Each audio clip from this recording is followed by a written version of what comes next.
Back in the book segment tonight, supporting Hamas. On Saturday, an anti-Israel protest took place in front of the White House, with Hamas supporters going after a former U.S. Marine.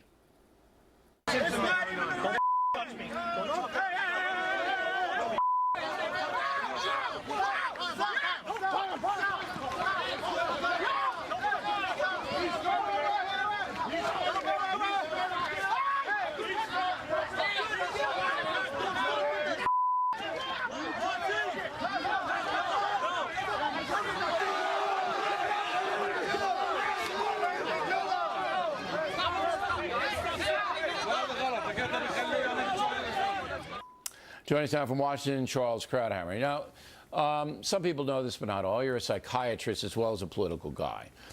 Here's what I don't understand, and I need you to explain it to me. Hamas is a terror group. Everybody knows it, all right? If you care to be a fair-minded person, you know Hamas is a terror group. Hamas dominates the Palestinian Authority through muscle, all right? They have the guns. Iran gives them the guns, so therefore they have the power in Gaza, West Bank, whatever. Hamas calling the shots. So you have a bevy of Americans who are sympathetic to the Palestinians, but by the same token are supporting Hamas, and then you have tons of them in Europe. What's the mentality behind that? I would draw a sharp distinction between the European sympathizers and demonstrators and the American ones. When it comes to Europe, I think the overwhelming factor is raw, native, deep-seated anti-Semitism. This is 2,000-year-old anti-Semitism. Now, for a while, they discovered that if you put the veneer of anti-Zionism, the cover of anti-Zionism, you can get away with it in respectable society. The veneer and the cover are gone. You've got placards being carried in Germany, of all places. Hitler was right. Chants of Jews to the gas. This is raw anti-Semitism finding a semi-respectable outlet. And you get the foreign ministers of Britain, of France, Germany, and Italy issuing a joint statement denouncing anti-Semitism in their country. In the United States, it is very different. Anti-Semitism is not a major factor here. You know, of all the countries that the Jews have lived in 2,000 years, this is the most tolerant, friendly, loving country that the Jews have ever known. What I think is the most important factor here is sheer, raw ignorance. They have no idea what Hamas is, all that you said.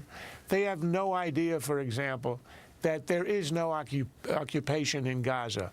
You'll hear them talk about Gaza being occupied. The Israelis left in 2005. They tore out their settlements. There's not a settler.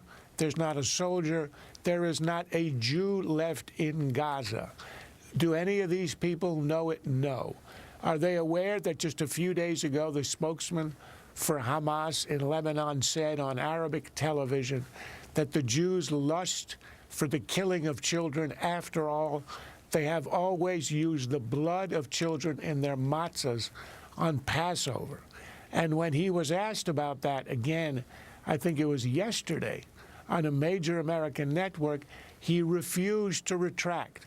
This is the oldest blood libel of all.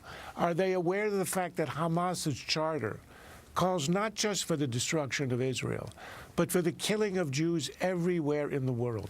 This is an openly genocidal organization. But you're giving them a pass. I think most of these people are aware of that, and if they wanted to be, they could be easily, because we have computers, and they could just Google Hamas, and it'll all come up.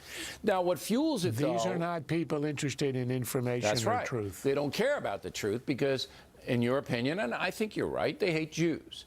Now, when the Israelis hit the UN hospital and do inevitably kill children and women in an urban warfare situation, there's outcry by President Obama and Americans. Is that fair? Well, I think one of the reasons that you get this outcry is because Americans are completely unaware of how the news is managed in Gaza. An Israeli filmmaker interviewed a Spanish photographer in Gaza, and he said to him, "Have you ever seen a missile battery operating?" And he said, "Oh, yes. They operated right outside our hotel." And he asked him point blank, "Did you show it?" He said, "Of course not. If I did, they would kill me." Right. Now, when you look at the pictures of Gaza, think about this. Have you ever seen the picture of a Hamas operative? Ever seen a Hamas gunman? Ever seen a missile battery? Ever seen a dead Hamas fighter? Never.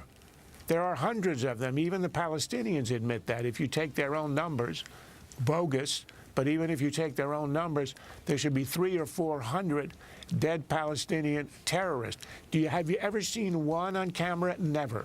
They are only allowed to show women and children.